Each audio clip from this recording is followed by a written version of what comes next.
Hello, it's Senior Runner here, and I've been building this channel looking at different methods and different things for you all and reacting to your questions in person and over the internet. And what I do is I go out and I test them out and I provide my feedback via the internet using videos. And it's been a little bit of a change recently. I've found one or two people say, why do you content creators look at VO2 max in one video, your zone 2 running in another video, your weight training in another video, and beginners will get one section and older people will get another section, and we want something a little bit more general. Yes, we can't have it specific and cover everything, but if we can have something general that covers what is the physics of running and what are the main things to do with physics of running that we need to look at. And I thought, that's a great idea. So I had a look, because I always test things out, and you're quite right. There is very little out there about the physics of running in a nice, gentle, easy to understand, non-university sort of way. So here's my coverage of the science of running. So as a rule, I'm going to cover four things here. The first thing is that stresses within the body and the way stresses react. And to do that, we have to look at the loads on joints, the loads on muscles, the loads on your body as a whole. Then we're going to have a look at what about this idea of ground force, the impact force and the energy that we're creating to move as you land, because that's really important. And then fourthly, we're going to look at energy and momentum. How does that energy get pushed forward? How do we manage to keep going and keep going faster without slowing down? So that's our four main areas. Let's go in, and we're going to go through the stresses of the body, which is probably the biggest one. So why do people run, and why are we interested in looking at this in the first place, I suppose? Since the 60s, people have been running more and more and more for fitness and for fun. And since the Stone Age, we used to run around with spears trying to catch our food. So it's always been there. It's just a case of we've started to do it, realising that it gives us a drop in the risk of dying, and that all of a sudden we can do this thing and it can be fun, and we can actually improve our health and reduce that risk of dying. So that's why we do it. So, and when people started running back in the 60s, I think people started to analyse the data a little bit more, which is what we're going to go into. And it's all to do with the forces, and it's all to do with how we create the force, how we absorb the force, and how we make that force carry us on in a momentum. So they're the things that we need to look at. Now, what sort of forces do we have? We have strains on the body because of momentum, but the strains on the body that we create as we burn our energy will then start to make momentum and improve and that speed and improve the pace. But these strains can do several things. They can create that momentum, but they can also help rehabilitate our body. For instance, you've seen people be injured or go through an operation, and how do they rehabilitate? They start doing exercises, they do a little bit of a light jog, and all of a sudden these extra stresses and strains on the body actually help to rehabilitate the body. But it does create extra stress within the body, and these are some of the things that we need to look at. Where are the stresses being absorbed within the body? Because we're creating a force, and that force will create stresses and strains within the body. So we need to understand where those stresses and those strains will take effect. Well, they take effect in our nerves, our muscles, and our bones as well. Don't forget, our bones may be a solid item, but the more you run, actually that sort of compresses that bone and it makes it a more solid item, so that it's less likely to be damaged during running, and that impact force increases the density of the bone.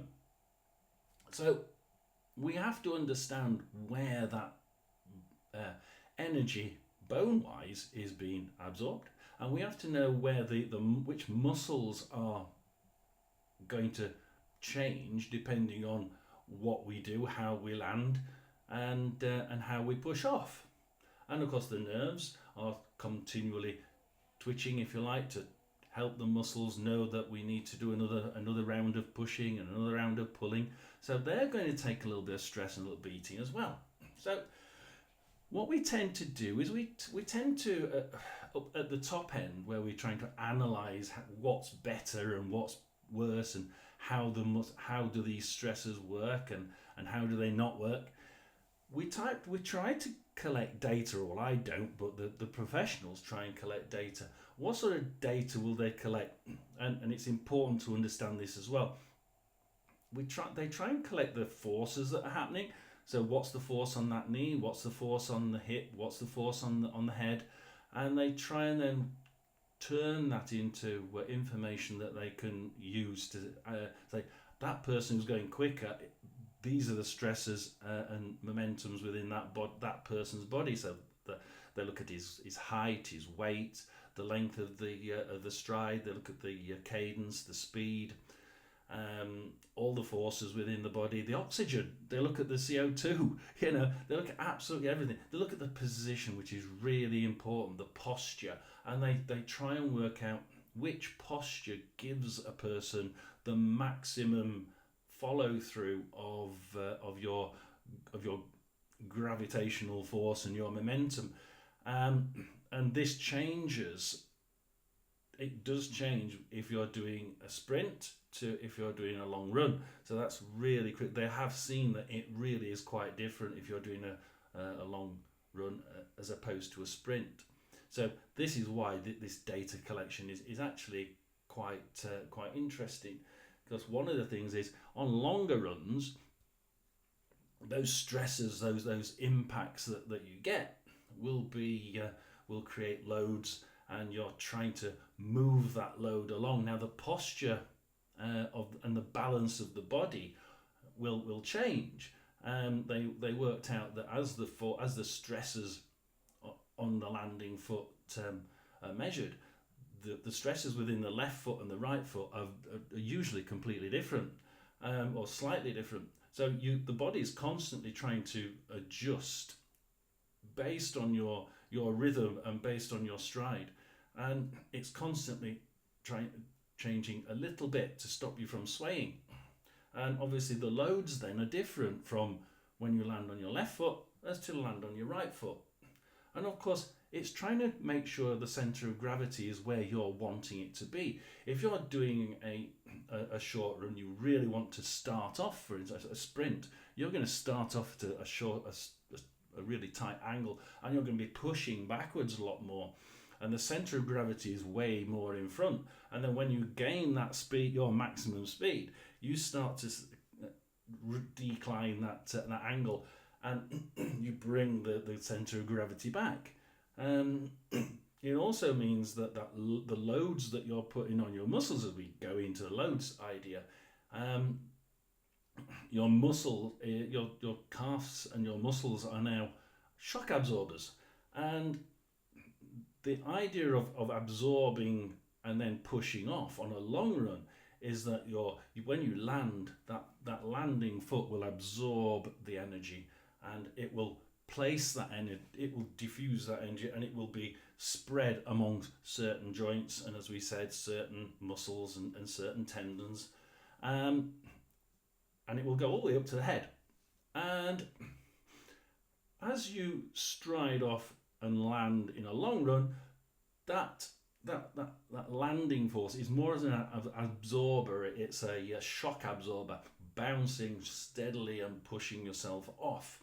Whereas if you're doing a sprint, they found that the best sprinters their shock absorbers are slightly tighter. They really do tighten their muscles up, and it's a stamp onto the floor and a push off. The faster sprinters actually have more landing force than the slower sprinters. The slower sprinters have way less force down on the ground, whereas the faster ones stamp on the ground to push themselves off straight away into the next sprinting stride. Whereas you wouldn't be able to do that over a 26-mile run, because stamping with that much energy and expelling that much energy is there for a reason. So you can do that 100 meters in the quickest time. So, as we've said in previous videos, you can't expect to do that sprint speed over 100 meters and then just say, well, I'm going to do it over 26 miles. Won't work. So that's the first thing that we learn from this, is we can't do the same speeds if we're used to doing 100 meters or 5k or 10k and then suddenly doubling, tripling the length that we're going to do. We have to readjust our goal, and we have to bring down our speed so that we can go further. And then maybe you can bring it up over time, which is something else we'll look at in a minute. So the posture is really important, because that helps the muscles to, and I've got my notes here to make sure I get everything right, make sure the forces go through the body correctly. So what are the external forces? We have to think about the external forces here. We have to think about things like the gravity.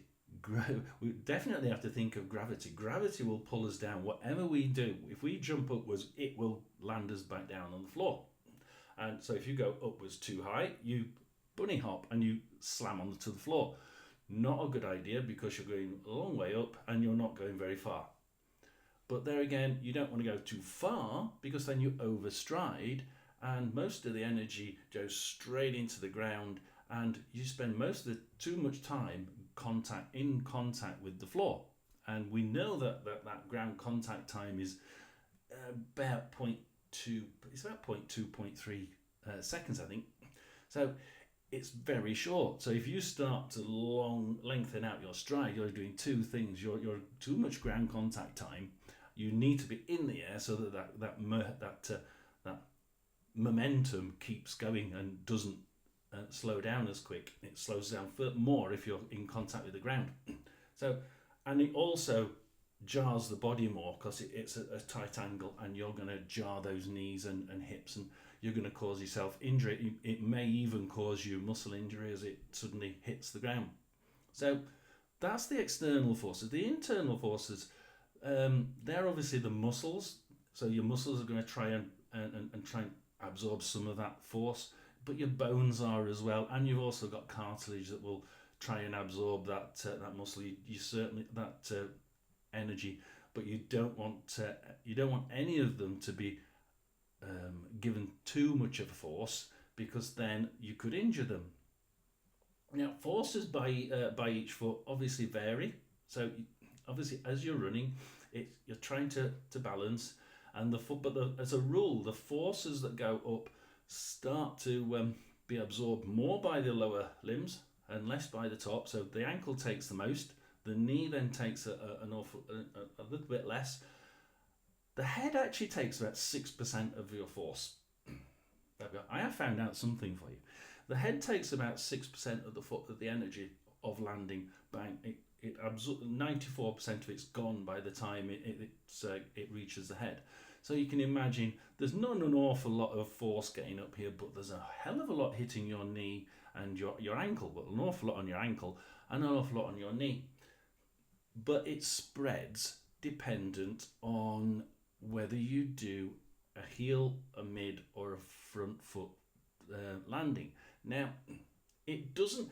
There have been trials, there have been tests, right? So these tests, I believe, were done beginning of last year, 2023.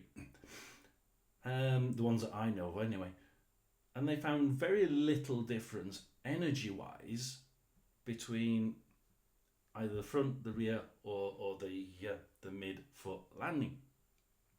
What they have found, though, is the muscles that absorb the energy are completely different. So if you land on the front of your foot, I think there's a muscle right at the front of your. I'm doing it now. If you put your foot onto your toe, lift your foot up, you can feel the muscles right at the front side of the bone there, tightening up, and that's what's going to take the force there, bang, and it's really trying to keep that leg in that position and gently drop the foot. Whereas if you land on your heel, and if you do that now and you put your heel on the ground, you'll find the back of the calf tightens up, because that's trying to stop that it's trying to absorb that energy that's coming straight through the ankle, straight up to the back of the calf and around the back. So the muscles that are absorbing the energy are completely different, and they're completely different in all three landing techniques. So as far as efficiency is concerned, doesn't matter. As far as landing concerned, it doesn't matter, but you have to understand that you're looking at certain different muscle structures in your leg to make sure you're not overstraining certain muscles. For instance, if you're a front foot lander, you're less likely to have that calf damage from landing. You're more likely to have the ones around the front, because they're the ones that are going to take the muscular pounding from landing. So you have to understand that, depending on how you run and how you land, that landing technique will cause the different forces. However, the knee will still take a pounding. The cartilage within the knee will still take a pounding. And we have to make sure that we don't overload these muscles, because if we overload them, then they're going to get damaged. And especially for senior runners, I do have to put that in here, especially for senior runners, those muscles will not get better and not heal quite as quickly as a young kid. Yeah, somebody in his 20s, 30s, yeah, you're still young. Believe me, when you get to our age, if you damage that calf, you'll think, oh God, I'm going to be out for months to try and get this one sorted. It really is quite painful, and it might be just a couple of weeks for somebody 30 years old. So it really is important that we do make sure that we understand which muscles are we looking for, making sure that we're looking after them. And we must also remember that the faster you go, the more reaction force is going to be provided afterwards, because that's the next thing, because we need to be able to look at the reaction forces. So now we're looking at the ground force. So as you land, that initial impact is going straight up the leg, and we need to make sure that you don't overstress those legs or overstress the where the forces will be absorbed, i.e. the ankle, the knee, the hips, and then it starts to gently go down to, like I said, 6% at the head. So we need to make sure that we absorb them correctly, and that we understand how we do that, and that's why you're wanting this video. So that's what we're going to next.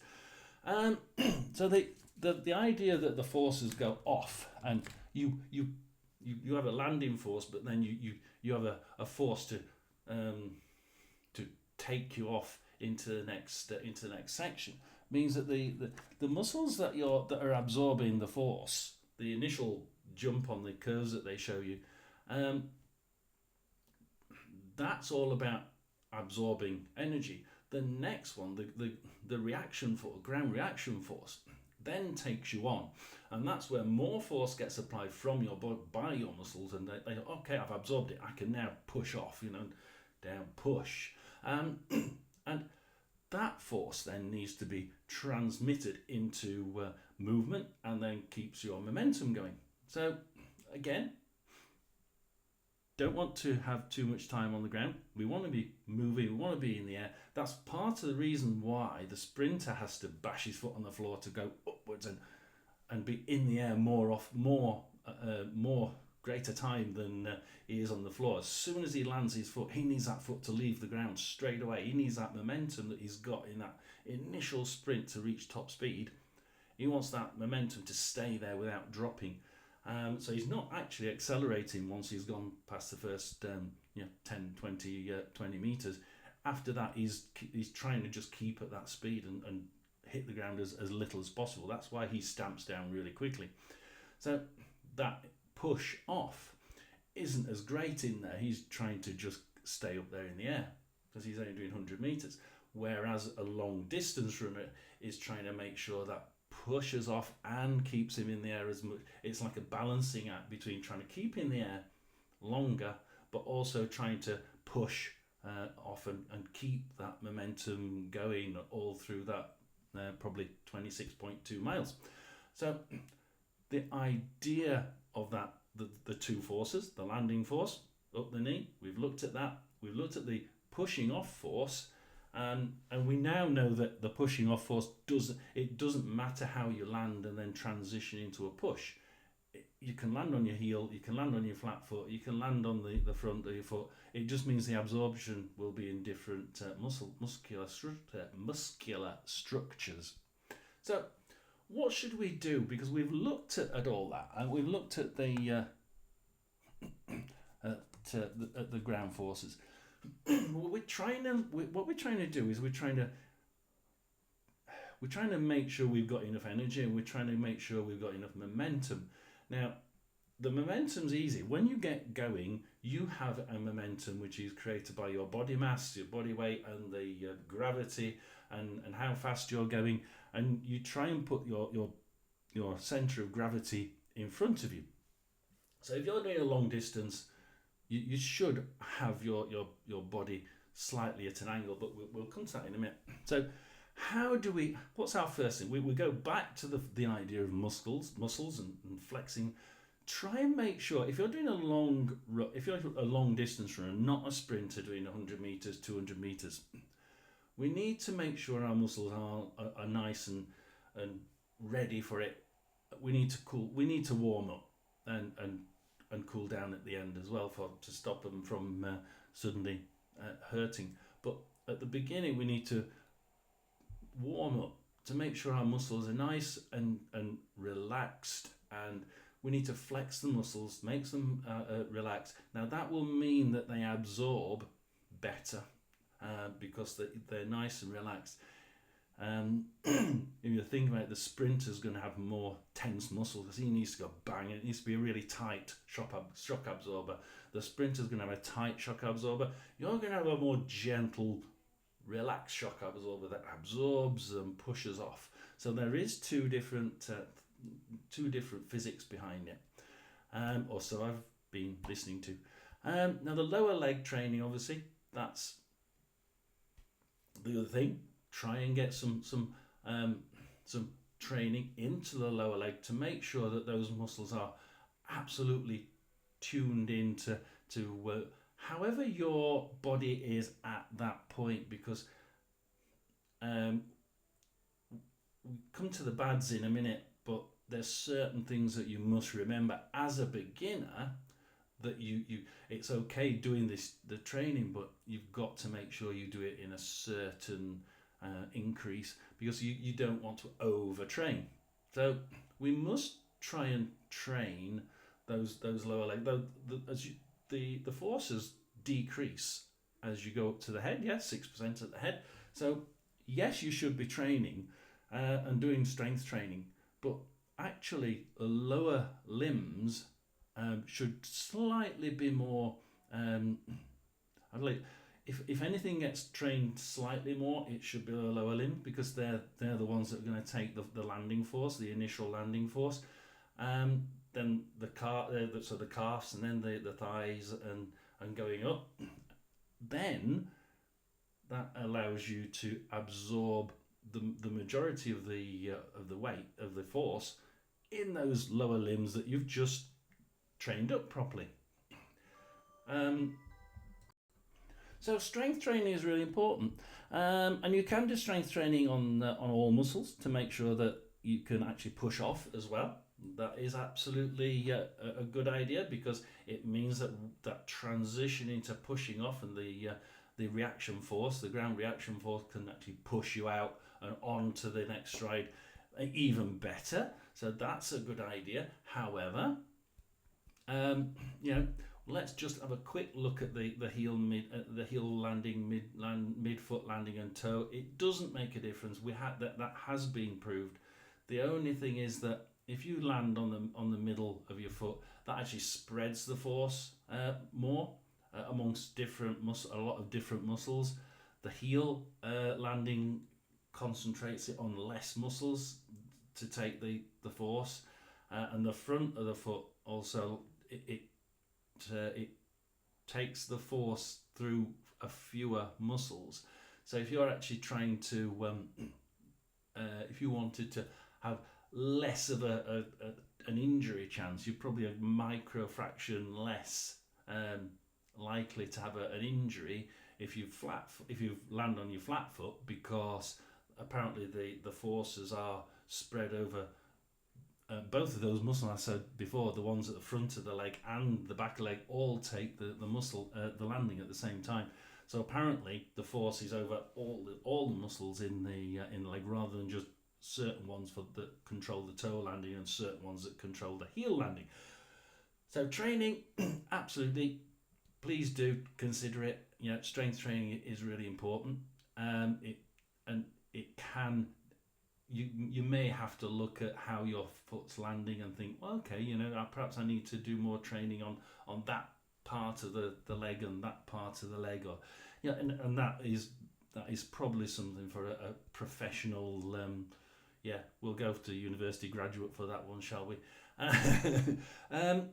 Don't overload. Now, this is important. Don't overload, especially for the beginner, because it's tempting to say, "Oh, I want to do. I'm doing 12-minute miles. I want to do 9-minute miles." Not like the bottom half of the people finishing the half marathon. So I want to go straight there. Well, you can't do that, because if you overload, then you're going to damage yourself. And if you're damaging the muscles, it could be quite bad, especially if you're old. If you're old, they don't heal quite as quickly. And you need to try and fix them a lot more, and we need to try and make sure that you increase that training by a maximum of about 10% a week. So try not to, and what we usually say is, if you increase your training by 10% this week and next week, you usually have a 1 week off in every 3 or 4, so that you can actually you don't overtrain those muscles. Because believe it or not, if you take protein, they help the muscles to regenerate. Now, the regeneration of those muscles can actually make them a lot more effective, and they're actually a lot. Apparently, they give off a lot more force, and they can take up a lot more force. So it's really good to have muscles that have been regenerated by protein. However, it takes a while for that protein and for that muscle to regenerate. Now, if you don't give that muscle enough time to regenerate, then all you're doing is causing it to injure, and then it's a case of you could damage it for life, and that's not a good idea. So people always say, or what I'm getting off the professionals is, take the protein, make sure you regenerate, make sure that you keep within a certain rhythm within your training. Try not to change it to more than 10% a week, but try not to change anything that's going to change your body's perception of what's coming, because as soon as you start changing your standard pattern, your loading pattern, as they kept saying, the loading pattern. If you change the loading pattern and you start doing more sprints, or you start doing more long runs, or you double the length of your long run, or you change your shoes, the loading pattern is different in your body. You haven't changed your shoes. It's now not as I'm not talking about rubs and scrapes and the shoe rubbing on your foot. This time I'm saying you change the shoe. The shoe might be will probably not, if it's not the same one. It may put the force slightly different. It may be absorbing force in a different way, and the forces up your leg are slightly different. And now the body's got to think, oh God, how do I've got to change this now. So try not to do long runs and lots of training on new shoes, because new shoes, the body's control unit in the head has to think, right, okay, this is a different force setup that's coming up the body. I'm having to control muscles in a different way because I'm slightly the shoe's slightly tougher on the outside and it's making the foot come in, or it's slightly loaded towards the front and I'm sort of leaning forward more than I thought I would be. So do make sure that anything that's going to change your loading pattern is understood, and you don't bring it in unless you absolutely have to. And if you have to, you bring it in on those shorter runs and you get your body slowly into it, especially if it's something like a shoe.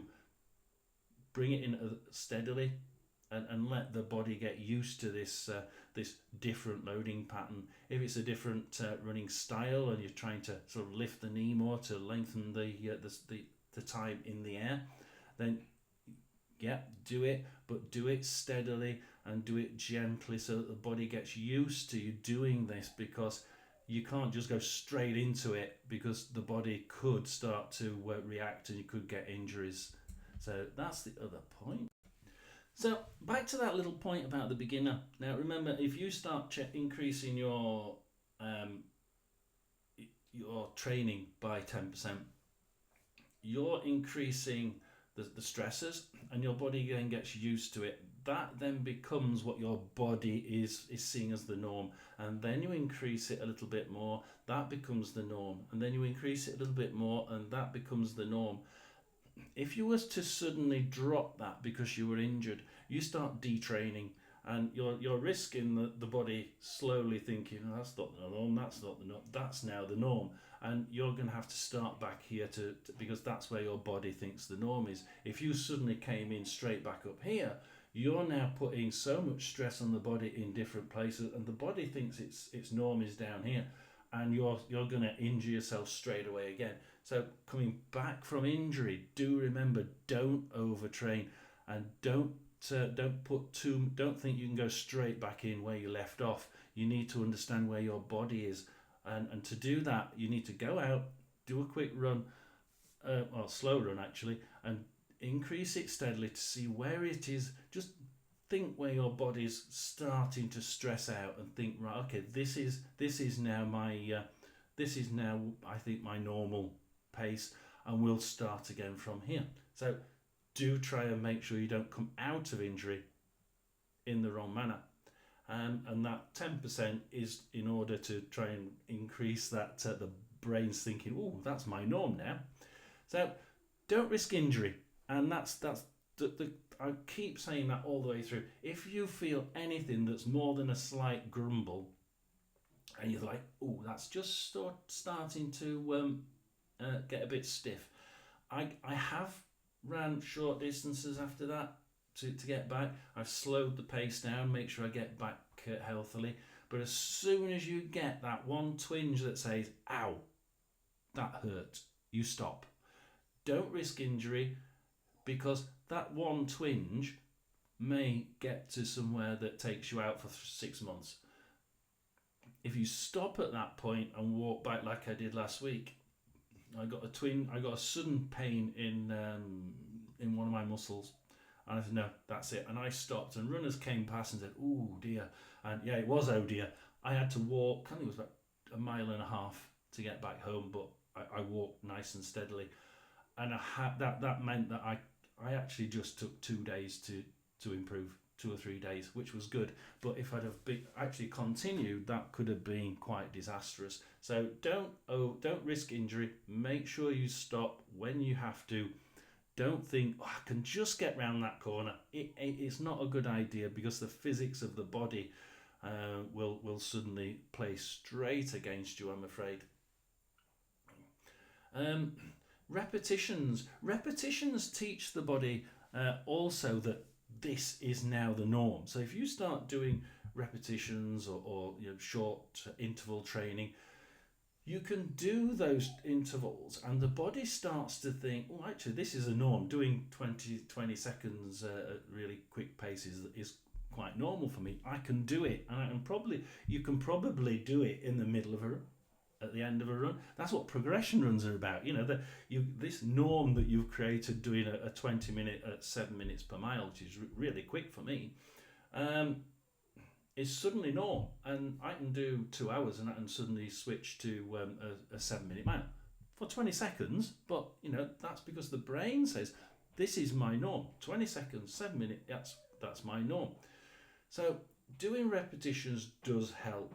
It increases that your body's thoughts of, oh, this is my norm, my new norm. It's increased, and you can increase the times in those repetitions, or you can increase the speed in those repetitions. Remember, 10%. We don't want to be increasing both by 10% because that's increasing everything by 20%. So just increase it a small amount, either the time or the speed, or a little bit of both, and you get a new norm. Now, the problem here is the increases in these repetitions, or in the speed or the distance, is always going to increase the stresses on the tissues, the actual muscles and the structures, even the bones. The bones start getting harder, but if you start to really pound them really quickly, you could get a stress fracture. So we don't want to do that. So we want to make sure that everything is good. With the bones, it's really your head and what do you feel like? Can you feel something's wrong? But with the muscles, you've got to try and treat them like a lady, nice and gently, and lots of protein. When you get older, you have to take more protein because your body's not able to just improve it with in the same manner as when you were younger. And you need more to continuously regenerate those muscles, because your muscle mass automatically starts to drop after about 40, 42. So your muscle mass, you don't want it to lose it. So you apply lots of nice protein to keep those muscles regenerated. Now, stronger tissues, like I said before, stronger tissue, as long as you don't stress it too quickly, will be better for you. A stronger tissue certainly over a longer distance gives you a more impact resistance, and it can keep going a lot more. So you're going to get more distance. You're going to get more shock absorbency within the muscles instead of within the knee. So that's a really good plus there. So stronger tissue from having the protein improve the damaged tissue is great, but you can't re-stress it before it's done its work, because then you could risk damaging it permanently. You could overload it and totally blow it out the window. So you've got to make sure you know how your body fixes things. This is why people have a rest day every so many days. So I do training so many days a week. I do training so many days. I have a rest day. I've running for another couple of days, another rest day, and that's why, because they know they know their body will fix itself after that. Some say, well, if I do a big run, I'm always out 48 hours. Yeah, so they'll go out 48 hours, 2 days, and they'll make sure they only run on the third day after. It's basically how quickly does your body regenerate itself, and remember that as you get older, that time will get longer. So the bad points, and I'm going to end with the bad points because it's really important that we just touch on I think 3 of the main bad points here. Change of shoe. And we're not talking what I usually talk about, which is a new shoe is you're going to end up with blood in your sock and cuts and bruises and great. I'm not talking about that.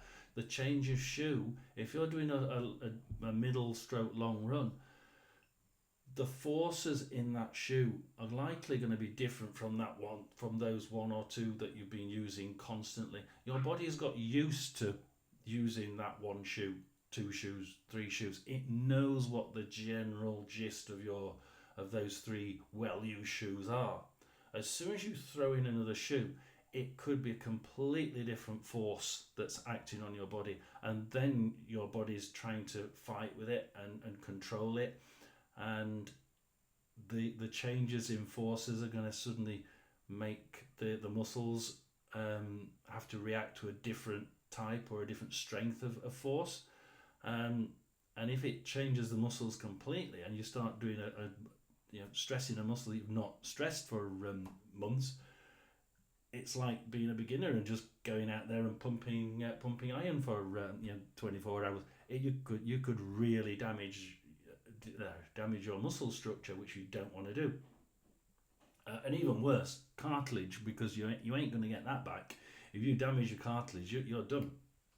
So you have to make sure you don't change things as far as shoes are concerned without really thinking things out, and always bring them in steadily in the shorter training runs, and then develop it into the bigger training when your brain's got used to the new forces. Never run injured or fatigued. One of the things about feeling fatigued is the body's telling you, I'm still fixing this. And like we said before, if it's fixing it, fine, you'll get a stronger muscle, stronger tissues. But those stronger tissues will only be stronger if you let the thing get stronger and fix itself properly. If you're fatigued, there's a good chance that your body's telling you, I've not finished yet. I still need another 4-5. I need another 6-12 hours, and you may need one of these 48-hour rest breaks just to make sure that fatigue disappears. But make sure it disappears. Don't run injured. Don't ever run injured. If you go out there, I've done it. I've thought about it myself and thought, no, I'm not doing it. I think I did it 2 weeks ago. I said, no, I'm not going to do it. It's my long run. However, I've got an injury. I had that the muscle twinge, and I had a long run. A couple of days later, 3 days later, and I said, no, I'm not fixed yet. I'm not doing it, and I delayed it 5 days, I think. So never run injured. It's not a good idea. That injury just gets worse and worse, and you know what's going to happen. You're going to be, instead of having a day off to make it get better or help it get better, you've then got a month off because you did something stupid. So never run injured. And the last thing is all about the physics. It's don't change the loading pattern too much too often. You can change it steadily. Granted, your brain will be able to cope with that, but if you change your load several times, I'll try this, boof, and you do that for a week, and you try a different, the loading pattern then moves, and you've got different muscles. Or I'll try the front of my foot. I'm going to load the front, the muscles at the front. I'm going to land on my flat foot. They say that's a lot better. We'll try that for a week. No, if you're going to change something, introduce it steadily, slowly, so the body knows that things like this can be the new norm. And then as you transition into the new norm, your body's thinking, right, okay, this is the new norm now, I can do it. Or if you want to do it straight away, make sure that you reduce that the training load dramatically so that your body can get used to it first and say, this is the new norm, right? Okay, you can go for it. But then you risk detraining. So do be very careful. That, I think, was really what people were asking me for. I hope you do enjoy it. If you do, please like and subscribe. This is Senior Runner, over and out.